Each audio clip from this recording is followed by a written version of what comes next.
have a brief recap of how the heat equation comes to life. We took the Fourier law, that is the simplest possible law that determines how heat moves inside a given material. And in this case, we wanted to move from high heat to low heat with just a coefficient in front with respect to the gradient of the temperature. That means that the steeper is the difference, the faster heat is going to disperse, while if there is very little difference, heat is just going to move fairly slowly. And we have coupled this with the physical law about the conservation of energy in a control volume. Then we could write that the internal energy given by the temperature changes over time as the heat flux moves through a control volume.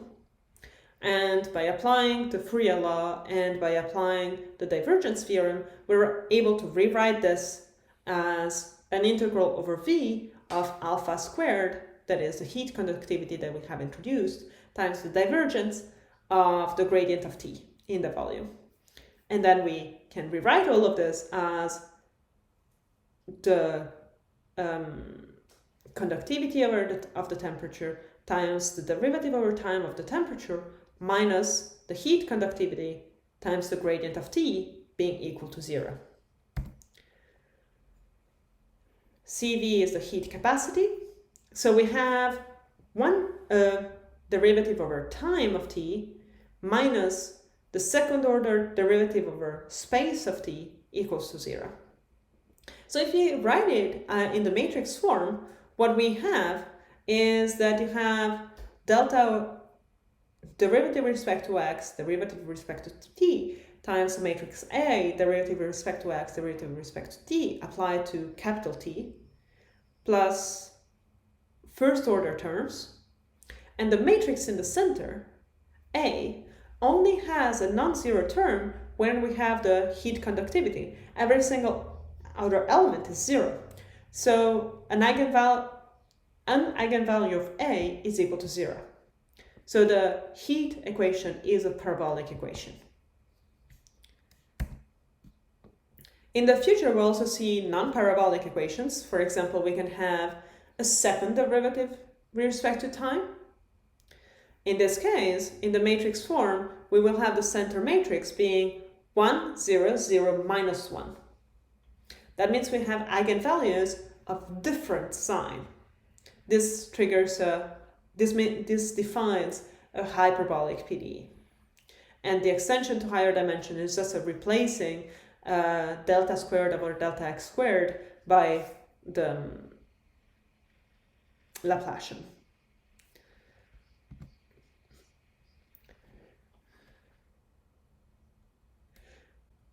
An interesting topic to talk about in PDEs is boundary conditions. We have seen how important they are in ODEs and how different boundary conditions restrict us to either use the Laplace transform or the Fourier transform. So how important boundary conditions are already in the ODE setting.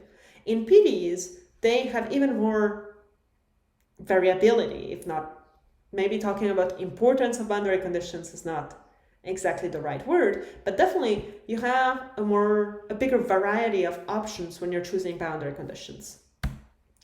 So you have a domain omega. It can be a line, it can be an area, it can be a volume, or even something higher dimensional. Either way is a limited space that you're interested in where your PDE needs to be solved.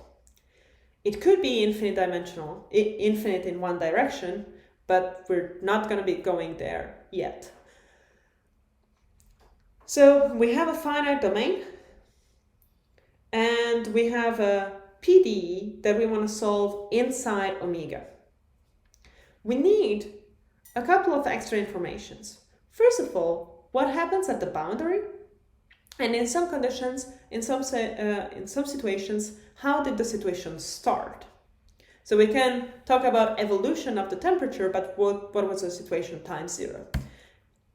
And here we have boundary conditions and initial conditions. Remember, in the ODE setting, we had either one or the other. In PDE setting, we need both of them. And in this case, we're going to be focusing on boundary conditions. And there can be 3 different types of boundary conditions. The first and easiest, and the one we're going to be using by far the majority of the time, is Dirichlet boundary conditions. It means that the temperature is prescribed at the boundary. So temperature at a position x is equal to a known function Tb x on a section of the boundary that has Dirichlet boundary conditions. The function we are assigning could change over time, even it usually doesn't, but this is a section of the boundary that we know fully. For example, we can immerse the domain in iced water. Iced water always has the same fixed temperature of 0 Celsius. So we can fully confidently say that that section of our domain, of the boundary of our domain, is always 0 Celsius. The another option is the Neumann boundary conditions. We're not prescribing T directly. We prescribe T inner product, the outward normal.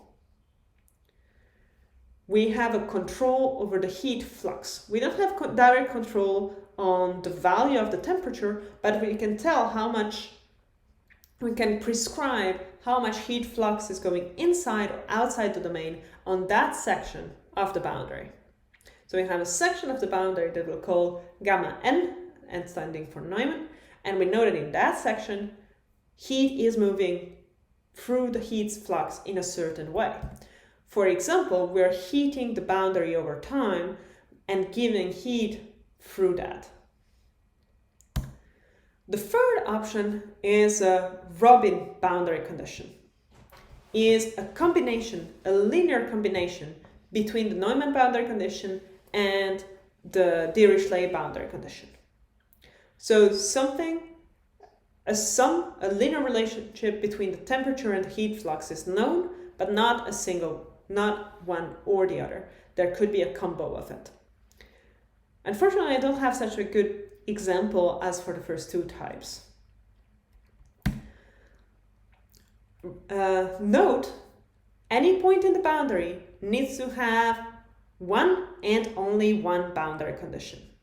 That means that the section of the boundary condition that has Neumann, plus the section that has Robin, plus the section that has Dirichlet, cover all of the boundary, and there is no superposition.